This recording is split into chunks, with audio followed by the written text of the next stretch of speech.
and that was the N95 mask. We looked at face shields, we looked at so many things, and finally, over a period by the end of May, we started having a free flow supply of quality PPE with some standardization setting it up, and we continue to use till today. And I think now a time has come where the intensive care society, we need to relook at it, the type of PPEs we are wearing. They are required, but primarily to protect air contact and air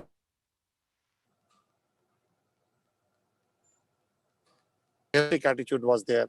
But with the onset of use of new devices, we started feeling better, we started comfortable.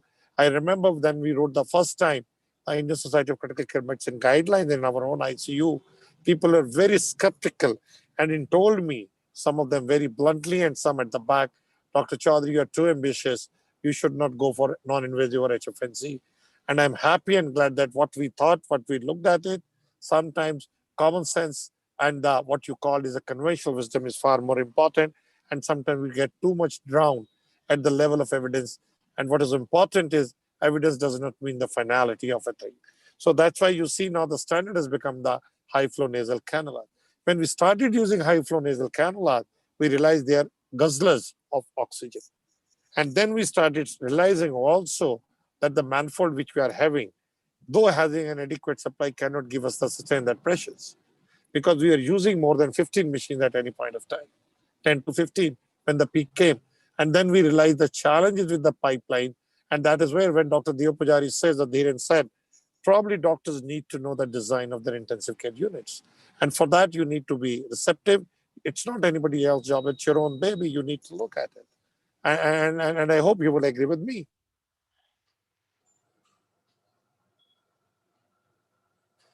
Top can take up to 40 liters of oxygen. Therefore, it is not that you may not to simply look at high flow systems alone, but these systems can also deliver you oxygenation. So that was one thing when we saw in our services. Supply chain management in terms of getting diagnostics, sending samples in and out had become a challenge. Maintaining staff had become a challenge. Then how to keep that staff which is working into your intensive care. People were scared. They were not willing to go to home. They were all in quarantine policies, shifts, everything required reworking from each and every angle. And what I realized at that point of time was people were scared, not only in ICUs, but also in operating theaters, how to intubate them. So video laryngoscopes we started looking for. And our team innovated in a sense the boxes which were there. Today, probably people have become more confident and they may not be using it. But trust me, that was the time. I'm certain all of you and all of your colleagues must have been doing it. Additionally, then how to auscultate these people.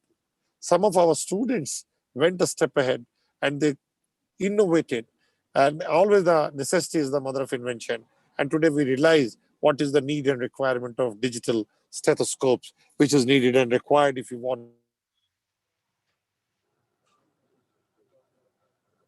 how to tackle it up. We started using technology, and today I've been happy to share with you. We are running at Italy ICU, and I'm grateful to Dr. Sandeep Devan, who's a Fortis Group, who offered us as a part of CSR, and it has made a huge difference in terms of outcomes of it. And I think that the coming era is for telehealth, tele ICUs, and innovations.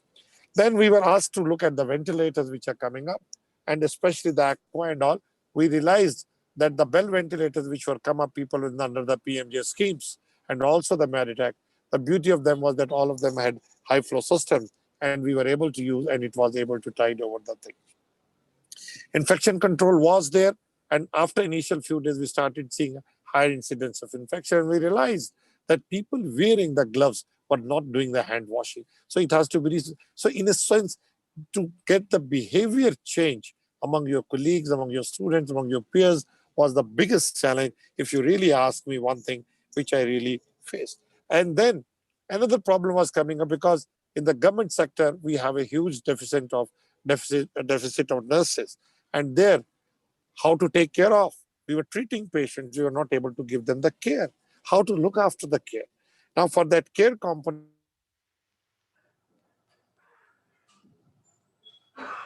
bathrooms, ushering them and helping them eating their food to a breathless patient was becoming a nightmare. the quality type of food was being complained all the time. How to look after, how they do their daily utility things. We started putting the, if you ask me, the chairs, and along with it, we started now. Dr. Prashant McClure is sitting with me. They innovated, and he has been my 2IC throughout the system. Uh, the we started using the plastic bags and putting it up so that it can be disposed of. So these are the few things which happened, and then we had no drug, no clue what is going to do. And then obviously over a period of time, the protocol started coming up, management protocol started setting up. So we started initially with lopinavir ritonavir, and then gradually people were using hydroxychloroquine, etc. And now things have changed. And the one thing which made the change in the intensive care settings management has been the recovery trial, where the corticoids have been there. We have all been using 6 milligram to 8 milligram dexamethasone, but I think that's not a good enough for those. People may say it was your opinion, but time has come to do trials in these patients, because jack in the box approach cannot work. So we need to redefine depending upon body weight, severity of inflammation, other things. Because when recovery started, they had no clue what they are dealing with. Today we know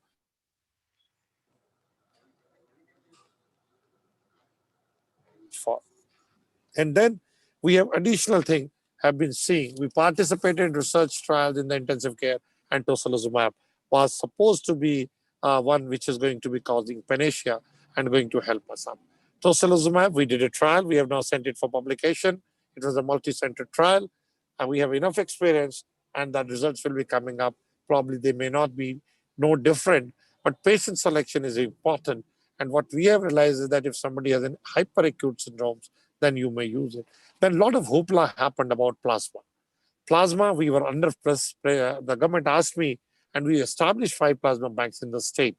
But the plus, and we just missed participating in the Placid trial. But what we have seen, it is not effective once actually you develop antibodies and later part of it. Now people are not tom-tomming about using in 5th or 6th or 7th or 8th day. The question is to whom to use, A. And B, we need to know what is the neutralizing dose and neutralizing titers which are required. Nobody has an answer. But nevertheless, a shift has taken place from late to early use of plasma as a part of passive immunization or as a part of natural polyclonal antibodies which are coming up to use it against what you are seeing today as a Regeneron.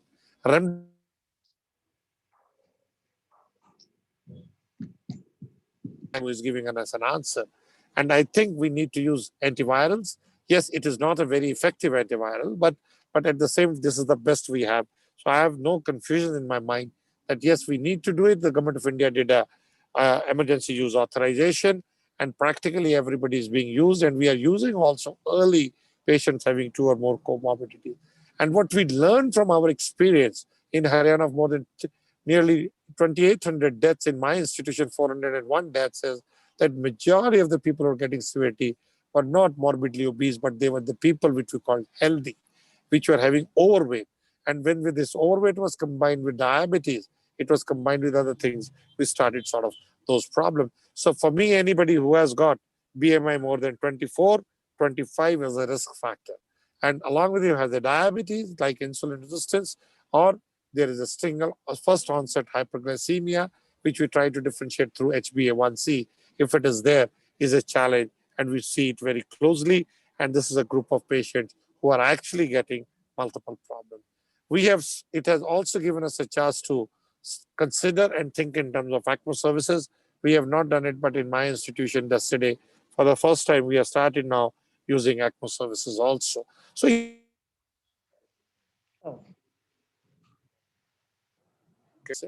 people have also realized that men behind the machine are very important, but equally important to have a good quality machine. What we have also realized is that we need to have an indigenous R&D so that we can customize and use the things as and when what is required. And finally, in the communication thing, which is important, one bed whom to give. Here, the medical ethics have been challenging us day in and day out. Is it to be restriction to the elderly, giving it to the young people? Sometimes it becomes very difficult, very challenging. And trust me, all of you have worked in intensive care settings. Going into an ICU, 20 people lying there, somebody in oxygen, somebody is not able to clean themselves, too breathless to eat. It's a scary sight. And what we are realizing over a period of time, communication, mental health issues have started coming up.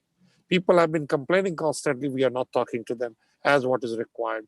Doctors, nurses needing counseling 24/7 basis. I think that's a huge, huge challenge. And for the first time, I have been saying that this is the time, it is a golden time for us to ensure, usher in changes, because it is a disruptive things which have, COVID has been a disruption, and disruption lead to resurrection. And I think it's a challenge for us all in the medical fraternity, as a society, as a social,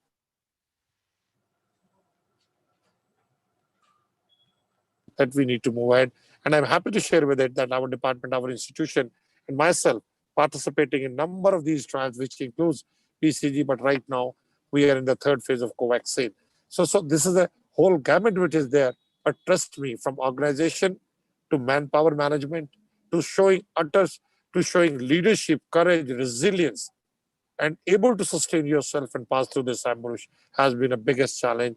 And I'm happy that my team has come up to that level, and intensivists in general and our society has provided support to them, and few of them have become the shining arm. Thank you very much for patient hearing, and I'm extremely sorry I have no slides. I just spoke from my heart. Thank you very much.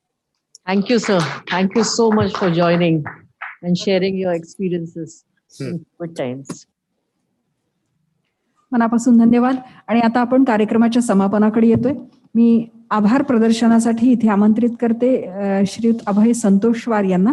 Satej तर्फे त्यांनी आपल्या सगळ्यांचे आभार मानावेत अशी विनंती.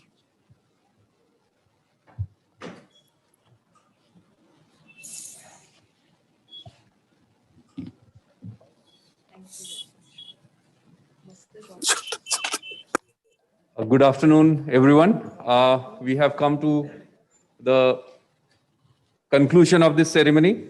It will not be complete unless we take a few names. We are highly humbled at the support shown by all of you attending this event online as well as offline. Most of them are offline and sending messages to us. We had Dr. Sanjeev Kumar blessing the event at such a very, very short notice. He not only blessed the occasion, but he also took us through what the city has gone through in the COVID times, and how we could be participating as general people into making COVID more bearable.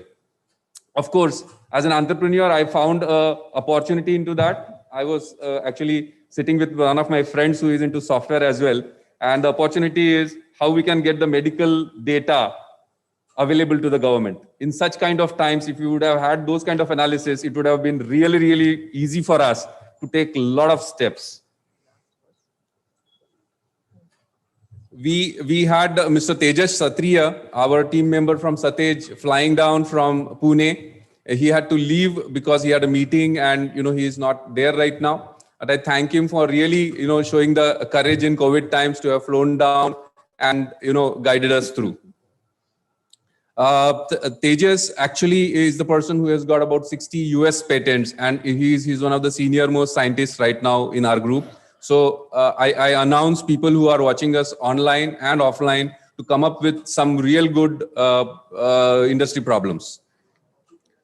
Of course, we had our great Dr. Devi Shetty, and again, he was really kind enough to be attached with the project. We have been discussing with him for quite some time. He had been interacting with Dr. Dev Pujari on the nitty-gritties of the project, and that's the reason he had that insight for the ventilator project. And he again came up with a problem statement, the left ventricular assist device. Dr. Devi Shetty, I would like to announce that we have already started working on that. Thank you, Justice Huck, for your kind words and to have taken your time, valuable time out and guided us through.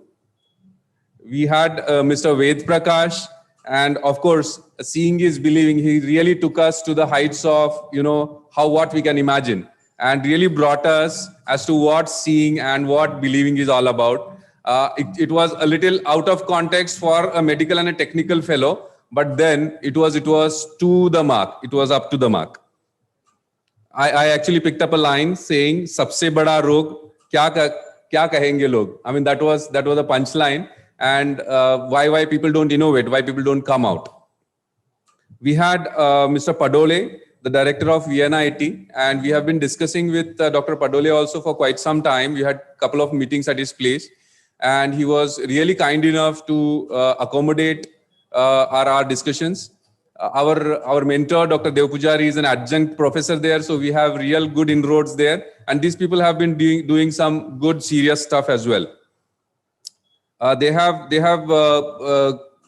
picked up a few industry problems and also solved them. And they are in the direction heading very fast to come up with some more. We had our Dr. Ravindra Sarnaik, who guided us through what COVID meant to your lungs and how we could really, safeguard ourselves. What is the importance of a N95 mask? So for a commoner, these were our takeaways. We had our online guests of honors, Dr. Dhiren, the ISCCM chief, and Dr. Dhruv Chaudhary. Dr. Dhruv Chaudhary, in fact, he was in between some meeting and, he joined us from a vehicle. It was so nice of him. Thank you so much, Dr. Dhruv. Mr. Ravindra Thakre, our collector, could not join this ceremony, but he has been a very, very close part of this project. He was amongst, like, about 5-6 months back, he made a provision for a calibration device, because those days we could not find any calibration device which could be used for the testing. And to create such kind of precise devices, we need a calibration system in place. He saw to it that, a calibration system is provided to us. There's a long list, but a couple of names have to be taken, and I'm going to take those. We have our own Iqbal Bhai.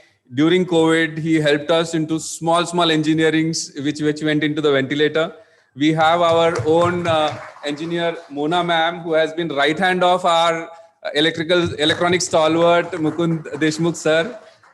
We have Mr. Jagannath. I believe he is already there on Zoom and listening to us. And he has been guiding us. He's a respiratory therapist and guiding us through the modes of ventilator. The reason why this has come up so well is because so many people have been working in the background. I would like to thank Mr. Jhawar, who is an engineer and a CNC machine he has. And during COVID, he opened his factory and created some equipments which we needed for the ventilator. Thank you so much, Jhawarji. It was so motivating, I should take the name of Mr. Manmeet Singh. First lockdown was over, and during the second lockdown, the 16th day, some few services were allowed to be opened. He opened his shop to give us those spares which we needed for our early trials. I have to thank our buddy Siddharth. I mean, the program wouldn't have been possible. I thank Centerpoint. I thank Yash Sales. And last but not the least, our MOCs who ran through the ceremony so very well. Mrs. Sangeeta Gedam ma'am and Mrs. Renuka Deshkar ma'am. It was so obliging. Thank you all who have attended this ceremony on behalf of us. And Satej invites the academia and the industry to come up with the problems, and we would strive to make it the best. I think some signing off words from Dr. Dev Pujari. You almost covered everyone. So nothing was left, but big thanks to my friends. Seriously, they are friends who would just tell me. I mean, if I take a couple of names, I don't want to take, but there are people like this. There's so many. There's my friend Hemant Murke. He came all the way from Amravati. Satish, tero kya hona hai? Was his question. Seriously, I mean, there's no ending. How much you want? It's there. And there are so many of them. Financial, whatever, like Centerpoint. I told, yeah, Mickey, हमको function करना है, ये social function है, ऐसा कोई, हम सिर्फ चाय पिलाने वाले लोगों को, तो हमको ये और वो दूसरा हॉल होना, कोविड में कोई ये ना बोले कि ज़्यादा कर दियोगे, सर आप बोलो ना क्या करना है? This hall will not come without, they'll charge at least 1500 rupees.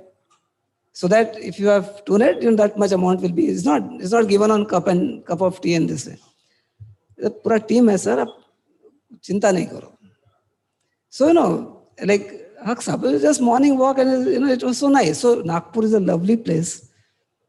And, I love this place and the friends were phenomenal. Phenomenal. There's no question. If we have to raise 50 lakhs in this city, I'm sure there's no problem.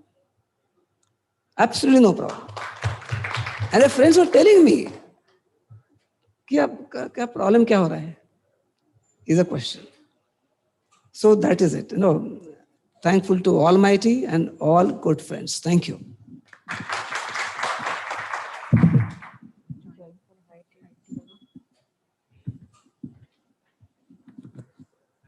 Hello. Please join us for high tea. Thank you very much. तुमच्यापासून सुरुवात, तुमच्यापासून end.